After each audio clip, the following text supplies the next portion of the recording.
This is Apple fleshing out what's very likely to become the replacement to the smartphone one day. A way to watch things, yes, but also a way to communicate, to express yourself, and one day be able to use all the apps that we've gotten used to, but in a whole new dimension. Hold up.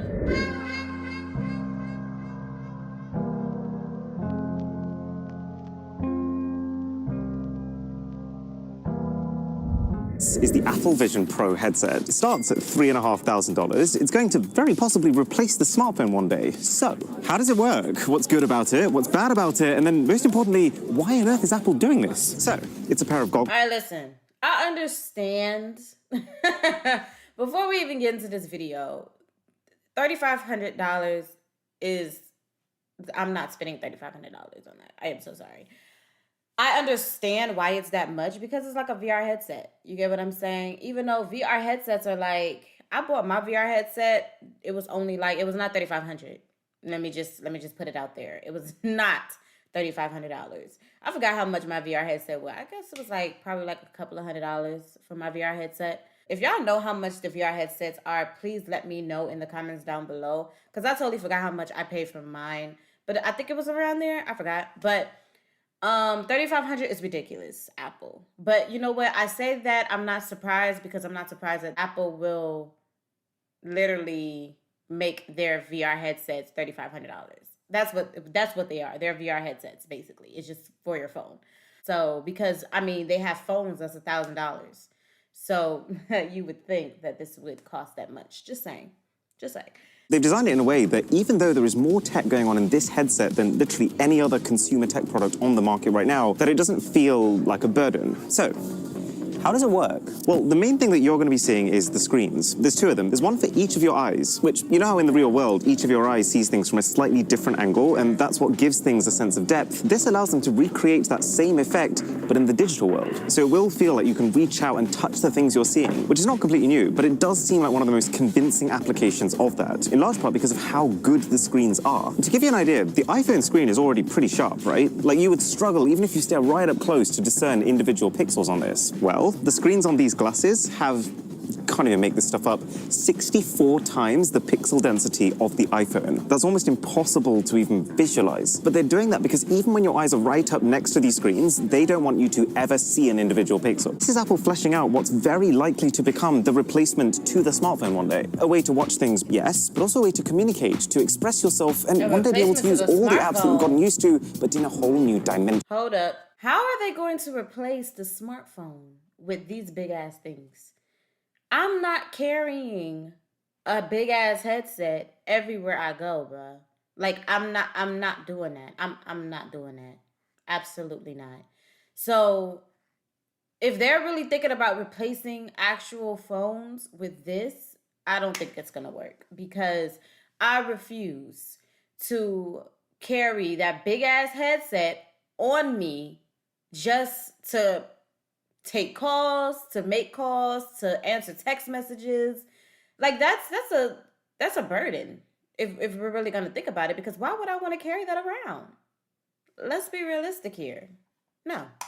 It's the equivalent of not just having like a 6.5-inch screen like I have on my iPhone right now, but a screen that at all time can fill your entire vision. And if your entire vision is just display, then you have basically unlimited room for your app. So you'll notice if you look at the bottom, this thing is covered in sensors. You've got 3D cameras, you've got LiDAR scanners for depth detection and more. So the 3D cameras can continue to feed you a 3D view of the room you're in, just like your eyes would normally do. And then because you've got these depth sensors, you can place your apps within these rooms. And what I thought was just such a cool touch is that they actually have a presence. You'll see them casting a shadow on your desk, or if you're watching a movie, you will see the glow from the screen spill over into your surroundings. This is a social experience. And for that, the inside of the headset is lined with a second set of cameras, which kind of feels like the next iteration of how phones right now have a rear set of cameras and a front set of cameras. And this has a few implications. It can A, record your eyes, and then use its general understanding of what your face looks like to turn those eye expressions you make into a full-on photorealistic digital avatar for when you're having FaceTime calls. So it will look like your entire face,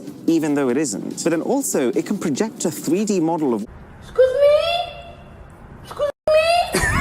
what your eyes are actually doing underneath this headset to the external screen. Yes, the outside is a 3D screen too. And yes, the image that other people see will change based on the angle that they're looking at you from. And this is kind of weird. I'm definitely not used to it, and it's not something I ever expected a headset to do, but it does make you look like you're present. When you're doing things that are augmented reality, where you can see other people in the background, it's making it clear to them that you can see them, which does at least somewhat address that kind of uneasiness that you'd get by not actually knowing what someone wearing one of these headsets is looking at. And then when you switch to something that's a full screen experience, your external screen will cloud over to, again, communicate that to the people around you. And then the third thing that these internal cameras do, assisted by some tiny little infrared sensors, is that these are how you control the thing. You just use your fingers. Your glasses will know where your fingers are because of these cameras, which have a massive field of view. And from the moment that I first saw this, I thought, yes, this is the most natural way to interact with a VR or AR headset. It's going to make it feel like an extension of you. And I'm so glad that you don't have to reach out and hold your hands up like this, because that's gimmicky. The fact that you can just rest it on a table or your lap and still use it, that is going to be the key to it feeling seamless. To keep the whole thing juiced up, got quite a weird solution in that it's an external battery pack that you keep in your pocket. It allows you to redistribute a large part of the weight and size of the headset, which, if it's being designed for daily wear, is really, really important. It's still not light by any stretch of the imagination. This is what I'm talking about.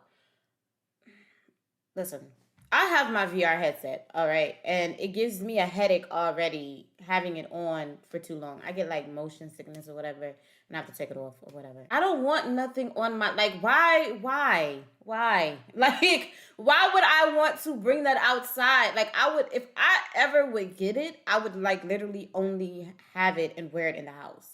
Like, I'm not about to, or like take it over like to my mom's house or grandma's house or whatever, but I'm not gonna willingly go out in public, or if I'm doing errands or something like that, and I have to put on a headset to answer a phone call. Like, that's very inconvenient.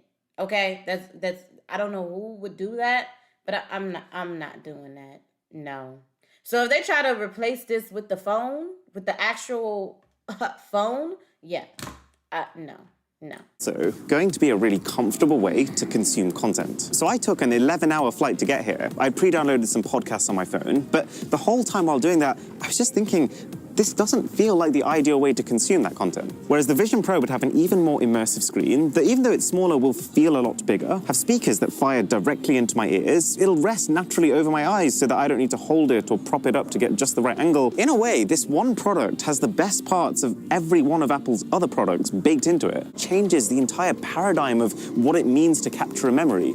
But there are also some things that do concern me. For example, I find it kind of funny that in the same presentation, Apple talked about how it's introducing a feature that encourages you to keep screens further away from your face, and then introduced a device that keeps screens 1 inch from your face. Then there's the next thing, which is that there's already very little separation between us and our technology. You only have to take your phone out your pocket and your screen auto turns on and you're blasted by notifications. When the device is on your face, there's no escaping it, and that's also slightly worrying. The FaceTime thing also kind of creeped me out. So when you first set this headset up, you do a full 3D scan of your face, and from that point onwards, whenever you FaceTime, what the other person sees is technically a reconstruction of your face instead of your actual face. And at least with the state that it's in right now, it does feel uncanny valley kind of weird. But the key thing that I don't think any future revision of this headset could ever solve is the potential for isolation. Leading up to announcing the price, they were like, you know, if you bought a massive TV and a proper sound system, you'd spend like $12K. But with this, all of those things together are just $3,500. But the key thing that was missing from that is that a cinema room is an experience for a family.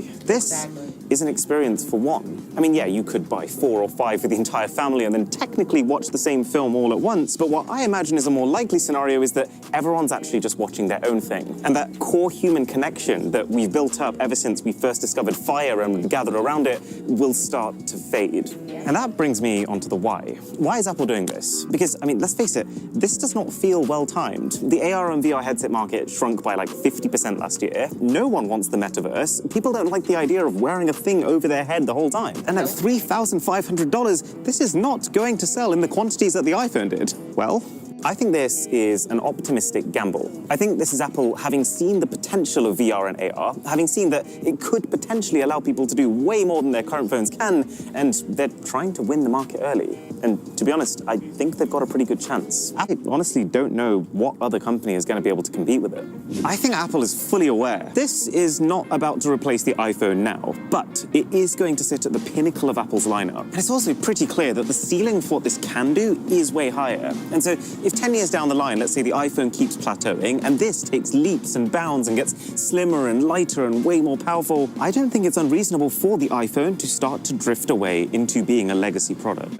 The purpose of this video is not to say you should go out and buy one of these, but it's validation that AR and VR are very likely going to be the next chapter in technology. And now that this is out there, the use cases for it are about to get a lot better very quickly. I really already told you guys about what I thought about it. I think that it's, first of all, it already freaks me out when they can like scan your eye and all that kind of stuff. I'm good on that. Y'all already doing too much for us, already know too much about us, and y'all already doing a lot already. And now y'all want to like do the most when it comes to scanning our face, our eyes, and everything. And bitch, is it next? It's gonna be our DNA. No, absolutely not. Also, like I said before, I understand this being like a VR headset, where you just have it. It's like another accessory. You get what I'm saying? Another Apple accessory where you just like wear it around the house, or you can, bring it out if you want to and have other people experience it, or just like it's not like a everyday wear. You get what I'm saying? It's not an everyday wear. And the fact that they're if they are trying to push this product to where you only use that and not your smartphone anymore, that shit is gonna have to be like small as shit. Even if it's like really, really small and like comfortable, I still won't be comfortable with wearing it out. You get what I'm saying? I just wouldn't. I wouldn't want something on my face or over my eyes for too long. That's just ridiculous. And then people are going to like just imagine a whole bunch of people walking around with headsets over their face, and all you see is like an animated version of their eyes. Like, pause! What is that? That shit is like creepy. That shit is scary, bro. Like, I would like freak the fuck out. Like, what the hell is going on right now? I don't know if us as humans in the real world is in an actual episode of the Black Mirror. Is that what, like, I don't know what the fuck is going on, but it seems like it, and I'm not liking it. I don't like it one bit. I'll be fucking fine with the flip phones coming back. Like, I'm like, no, bro, no. Product is nice, though. It's really, really nice. I just personally, those are just like my pros and cons when it comes to it already. But it's a really nice headset. They really did a good job with the design. And I'm just waiting for them to actually get a different design for the iPhone. They're doing all this other shit, and we still have the same design for the iPhone, just a different goddamn camera. Like, I'm sick of it, Apple. I'm sick of it. You need to we need another design. Like come on. Like, I don't want to be buying the same phone just with a different camera my whole life. You get what I'm saying? I want y'all to do something different with the design. All y'all been doing is just changing the camera and giving us different colors to choose from. Like, I'm over it. I'm over it, Apple. I really am. Like, my patience are wearing thin on y'all. Okay? This is my last phone that I got. What was this? This is not even the latest version. I think this is the 14. Yeah, I think I have the 14. I think the latest is the 15, right? I don't know. I lost count, okay? Because they all look the goddamn same. But yeah, Apple, you need to worry about designing different designs for your goddamn iPhones, okay? And all this, and forget all this other bullshit that you're trying to do. I don't know what the fuck you're trying to do, but yeah, we got to worry about those designs too. Since y'all in such a creative mood right now, that would be great. Just saying. What do you guys think about the headset? Are you going to pay $3,500 for the headset? Do you think this is a great idea that Apple, is coming with? Are you going to wear this all day, every day, like they are really made this shit for? So, do you think that it's going to replace the iPhones? It's a whole lot of questions that I have for you guys that y'all can put in the comments down below. But anyway, thank you guys so much for coming through. Make sure you guys like, share, and subscribe. And I will see you guys in the next video. Peace.